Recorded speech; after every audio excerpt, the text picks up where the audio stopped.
Hello everyone, my name is Eva. I am an intern here at the Chesprocott Health District. We cover Wolcott, Prospect, as well as Cheshire.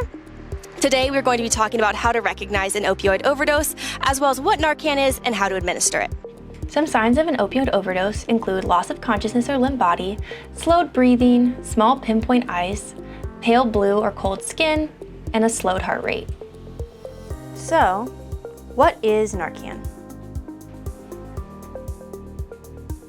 Inside our brain, we have receptors, and opioids act on these receptors to produce their effects, such as pain relief, euphoria, and respiratory depression.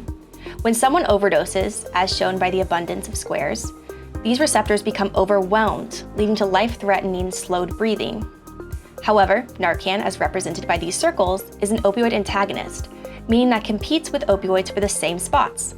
However, it has a higher affinity for these receptors than opioids, but it does not activate them in a negative way.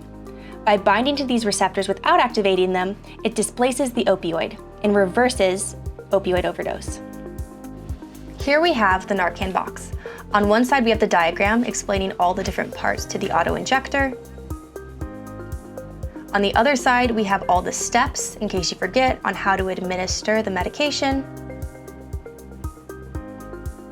On the third side, it's just the drug information, and we're back to the front. So the first thing you're gonna wanna do is open up the top of your box and take out your 2 injectors. We have one for the first dose and the second, if there is another second dose needed. Then you're going to open your container and you're going to take out the Narcan.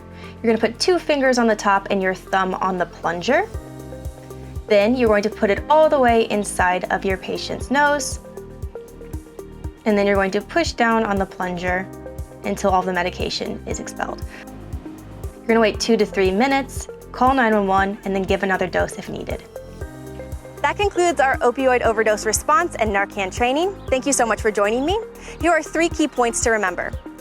First, Narcan can wear off in 35 to 40 minutes, so you might need to give an additional dose.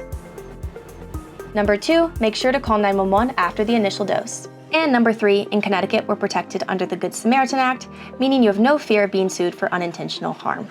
Overdose awareness and Narcan administration is a great tool to have for your family and your community. If you have any questions, feel free to reach out to the Chesprocott Health District.